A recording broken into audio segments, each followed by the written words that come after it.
को आपको टॉप 4 में चुनना है। तो वही है, उसमें भी अगर पाकिस्तान आपको छोड़कर चला जाता है, वर्ल्ड क्रिकेट से आप उसको बैनिश कर देते हो, निकाल देते हो, या पाकिस्तान क्रिकेट बोर्ड खुद पुल आउट कर लेता है, नुकसान सबका है। और पाकिस्तान ने क्या किया है, Pakistan have tried to hit you where it hurts the most. यानी वो 15 तारीख का इंडिया पाकिस्तान का वर्ल्ड कप का मैच, वो ये चाहते हैं आपसे। और मैं कह रहा हूं हमारी गलती क्या, हम ना तूल दे देते हैं उनको। मोहसिन नकवी को आज की डेट में हिंदुस्तान में अगर 140-50 करोड़ की आबादी है, तो ज्यादातर लोग हिंदुस्तान में शाहबाज शरीफ को नहीं जानते होंगे, मोहसिन नकवी का नाम जरूर जानते होंगे। पर देखो मोहसिन नकवी कहीं ना अब क्रिकेट यार, आप जो मर्जी, अब 20 मुल्क को आप लेकर तो आए हो यहाँ पे T20 वर्ल्ड कप में। अब पता नहीं क्या होगा, कितना आप लोग देखोगे, कितना लोग फॉलो करेंगे, बट ये है कि आपको भी पता है कि वो गिने चुने यार। आप at the end of the day आप देखते हो कि भाई मैं आपसे पूछूं टॉप 4 टीम्स कौन सी हैं, आपको पता है वही 6 टीमें, उनमें से आपको 4 चुननी है, उन 4 टीमों को आपको टॉप 4 में चुनना है। तो वही है, उसमें भी अगर पाकिस्तान आपको, ये सब चीजें अलग कर दीजिए, दरकिनार कर दीजिए। आई थिंक उनके ना ईगो पे चोट लग गई है। आपको लगता है कि जो एशिया कप हुआ, और ईगो पे चोट लगने का नतीजा वो ये है कि वो, और उसमें गलती मेरी भी है, आपकी भी, हम सबकी है इंडिया में। हम क्या कर रहे हैं, मोहसिन नकवी वहां से कुछ भी बोल देते हैं। हालांकि अभी तक ये मैं मानता हूं Mohsin Naqvi has walked the talk.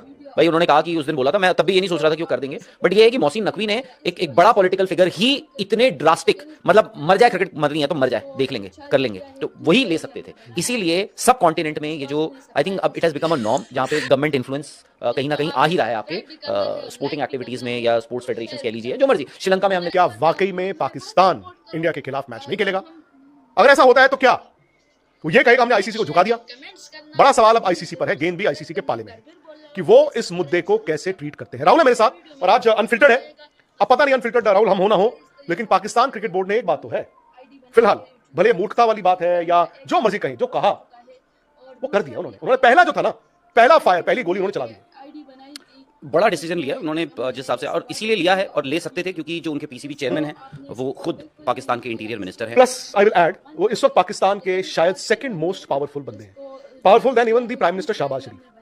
मतलब आप जानते हैं कि वहां पे सबसे पावरफुल कौन है? रावलपिंडी से आसिम मुनीर, और कहा जा रहा है कि उनके बाद अगर कोई है तो मोहसिन नकवी जी। और एक वक्त पे तो खैर ये भी चल रहा था, हो सकता है आने वाले वक्त में ये हो भी जाए, मोहसिन नकवी पाकिस्तान के अगले प्राइम मिनिस्टर भी बन जाए, बट वो सब अलग बातें। बट ये है कि हाँ, पाकिस्तान ने एटलीस्ट ये तो बताया है कि उन्होंने जो कहा उन्होंने वो किया। उन्होंने कहा कि भाई जी लेंगे, हम जैसे भी जीना है हम जी लेंगे, लेकिन इस वक्त जो डिसीजन हमने, या फिर जो हमने ऐलान किया था, वो तो हमने कर दिया। उसके रेपरकशंस क्या होंगे, कॉन्सिक्वेंसेस क्या होंगे, वो आई थिंक वो सब चीजें, ऐसा नहीं हो सकता कि सरकार की तरफ से ये ट्वीट आता है, उन्होंने पीसीबी से भी कंसल्ट किया होगा, उन्होंने लीगल जो उनके एडवाइजर्स हैं उनसे भी डिस्कस किया होगा, जो क्रिकेट वहां समझते हैं जानते हैं, जो आईसीसी समझते हैं जानते हैं, उनसे भी डिस्कस किया होगा, और उन्होंने ये भी दिखा होगा कि नुकसान है, और उन्होंने ये भी सोचा होगा कि यार हम इतने सालों से तो नुकसान झेल ही रहे हैं। भाई जब से वहां पे, अगर आप याद करें 2009 में जो टेररिस्ट अटैक हुआ था पाकिस्तान में, जब श्रीलंका टीम पर अटैक हुआ था, उसके बाद से पाकिस्तान एक आइसोलेशन में जी रहा था, सब कुछ था। उन्होंने कहा आप आगे भी देख लेंगे, बट यहां पर I think it has more to do with their political, उनके जो इंटेंशंस हैं, वो उन्होंने ये चीज, ये डिसीजन जो है ड्राइव किया है, रादर देन क्रिकेटिंग। मुझे नहीं लगता, आई थिंक बांग्लादेश की तरह उन्होंने भी ये डिसीजन लिया है, उन्होंने कहा काम करते हैं, क्रिकेट हो जाए पीछे करते हैं, अभी फिलहाल अभी वक्त है कि एक मैसेज देने का, एक ग्लोबल ऑडियंस को, दुनिया को एक मैसेज देने का।